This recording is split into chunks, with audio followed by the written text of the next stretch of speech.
This is the all-new New Balance Balos. It's big like a max cushion shoe, but it's light like a daily trainer. So what's this shoe for, and how does it fit in with the broader New Balance lineup? It's time to lace up the Balos and take it for a run.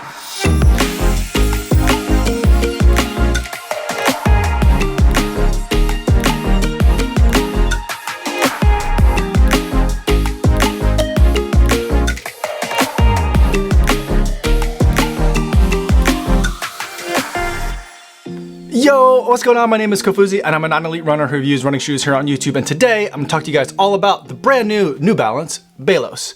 But before I give you my thoughts on this shoe, I do want to go over some disclosures. This is a pair of shoes that New Balance sent to me for the purpose of review, so I did not have to pay for these shoes. However, nobody's paying me to make this video or to use the shoe, and no one's gonna get a chance to preview any of my footage or my thoughts before you guys get a chance to see this video on YouTube. So with that disclosure out of the way, let's talk about the New Balance Balos, and let's start with the specs. This is a 38.5 millimeter shoe with a 6 millimeter drop, giving us 32.5 millimeters of stack height in the forefoot. And in this midsole, we have New Balance's Fresh Foam X, and in the Balos, the Fresh Foam X is a PBA blended midsole material. Now for the main part of the outsole, we have a ground contact EVA, and typically EVA is a compound that we would see in a midsole, but for ground contact EVA, typically they mix in a little bit of rubber into the mix, and it makes it a little bit more durable and grippy, so you can use it as that outsole type of material. But we still do have in the forefoot and in the back lateral part of the heel material that to me feels like rubber. Now New Balance hasn't specified that it's rubber, but it feels like it's rubber in those specific high wear areas. And then we do also have some exposed foam here as well. And while it is inset from the outsole material that's supposed to protect it, those parts of the midsole foam are going to be contacting the ground a little bit, at least when your foot is pressing against the ground and compressing the midsole foam. Moving to the upper, we have a knit tongue, which I am really enjoying on this shoe. A very breathable upper and minimal padding around the heel cup, which is very nicely upholstered, ending in a little bit of a gnocchi pillow. Altogether, this shoe comes in at a relatively lightweight, especially for a shoe of this size, 8.9 ounces or 252 grams.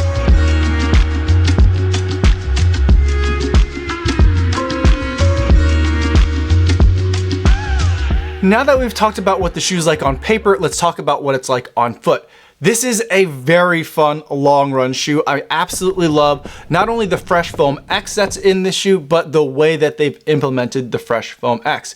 It's kind of like if you've experienced the 1080 version 13 from this year, which I absolutely love from New Balance, it's like they've taken that shoe and just given you a double stack of 1080 goodness. There's a really great cushion and comfort to the shoe, but it's also really bouncy. And bounciness is a word that I'm going to define as something that has really great responsiveness, but without the excessive firmness that responsiveness can sometimes give you. And another way to kind of think about the bounciness of it is when I think about the way a foam compresses and decompresses, responsive foams tend to not really compress all that much, but they decompress really quickly, and that's what gives it that responsive, that fast feeling.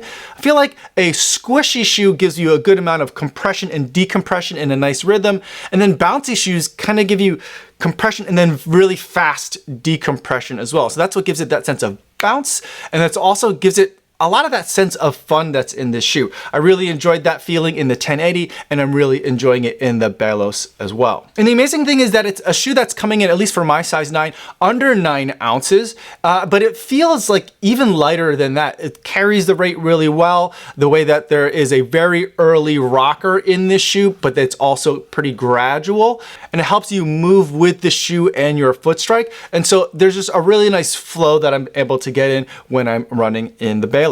The fit of this shoe is true to size, and it's a very comfortable and forgiving fit, especially with not only the way that the knit tongue is interacting with the rest of the upper in terms of the toe box, but also in the way that the upholstery and the padding in the heel cup of the shoe is just really comfortable, and the shoe is a pleasure to put my feet in. The shoe can handle a variety of speeds, everything from recovery runs all the way up to maybe a light workout, or ideally I think this shoe would be great for a longer run with some strides thrown in there, there, or maybe some slightly faster miles up to marathon pace in that kind of range. And because of that, I think it's going to be a fantastic option for your long runs.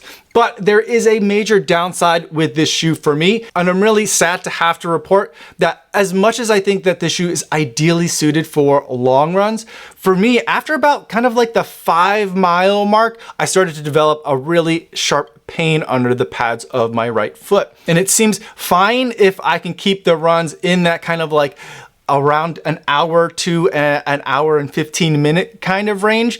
I'll start to notice that pain kind of reappearing again, and it'll kind of continue to get worse throughout the course of the run, but still kind of bearable. When I did take this shoe on a longer run, when I was in there for multiple hours, the pain just kind of kept getting worse and got to the point that after the run, I was kind of hobbling around for a couple of days because that pain in the foot got so intense.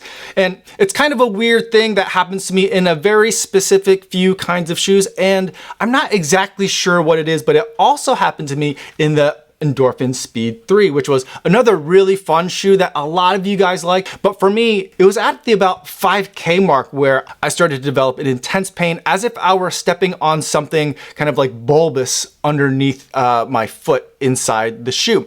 And I think the unifying thing between these two shoes and other shoes where this kind of thing happens, and it's not frequent, it's probably 1 out of every 50 pairs of shoes that I might review. It's not just that it's a bouncy shoe. For example, the 1080, I didn't have any problems with that shoe at all, even though that's a very bouncy foam, similar to what's in the Balos. But it's that it's a very thick layer of bounciness. The Balos is a very tall stack height, very bouncy foam, and there's also a very bouncy foam in the forefoot in the Endorphin Speed 3.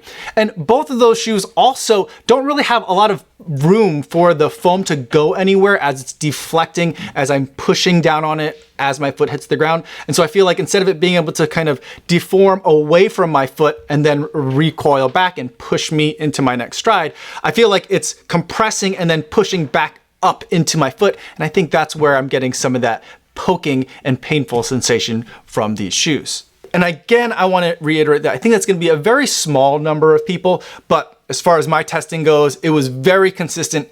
Every time I ran in the shoe, this is what happened. Other shoes that I tested in the interim while I was running in the shoe, just like I did for the Endorphin Speed 3, my feet were fine. I didn't have that problem. I went on an 18-mile long run yesterday in a shoe that wasn't the Balos, and I didn't have any problems with the pads of my feet. So it's definitely very much shoe specific. It's definitely very much going to happen to a small subset of people, and unfortunately, it happened to me.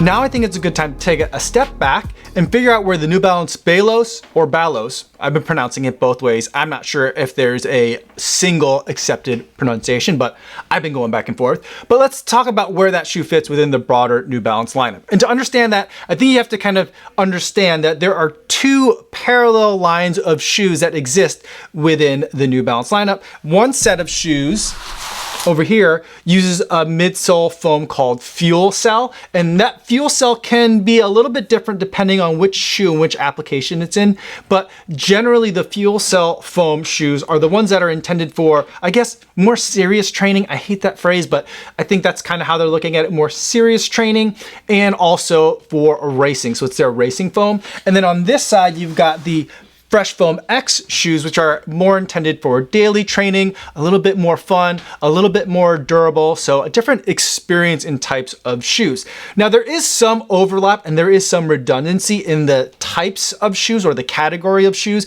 within each of these lines, and that's why I say they're kind of parallel but also overlapping lines. But I'd say for the most part, in terms of understanding the Balos, let's take a look at the Fresh Foam X line first. So from the Fresh Foam X line, we've got the 880, which is their classic daily trainer. This is a couple of years old. It's been a while since New Balance has sent me an 880, but that's kind of like when you think of just like a regular running shoe, the kind that you put on most days, the 880 is going to be it if you're looking at the Fresh Foam X lineup from New Balance.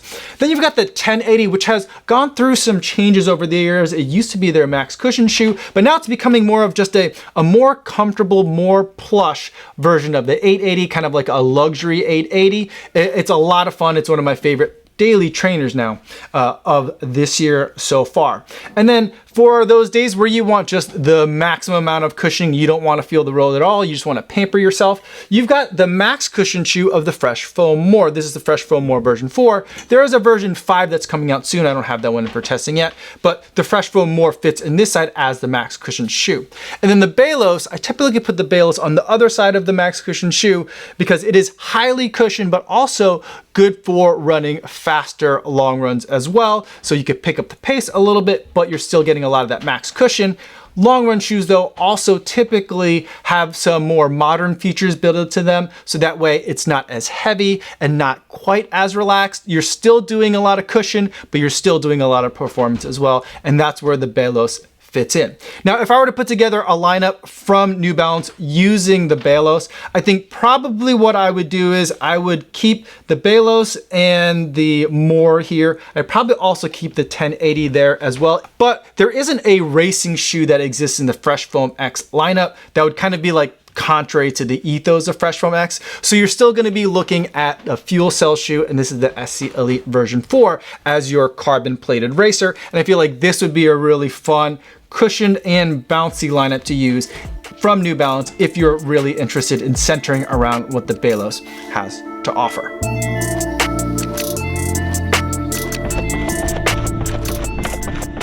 Now let's wrap up the video by talking about the buying guide and also some alternatives you may want to consider. I think the New Balance Balos is going to be a fantastic long run shoe for a lot of you out there. For my bigger, taller friends, this could be the daily trainer that you've been looking for. It's got a great amount of cushion, a great amount of bounce. The fit of the upper is true to size, and the padding on the shoe is really comfortable without being too puffy. And it's going to retail at $200, which I think is a touch on the expensive side. Let's look at some of the alternatives in the market to see where that $200 price stacks up. The first shoe that I think I'd like to compare the Balos against is the one that I think is delivering the most similar of experience, and that's from the swoosh. That's going to be the Invincible 3. And I feel like this shoe is kind of the classic long run shoe. It has a big midsole full of ZoomX foam, so a premium racing caliber foam, but they're using it in a more relaxed configuration.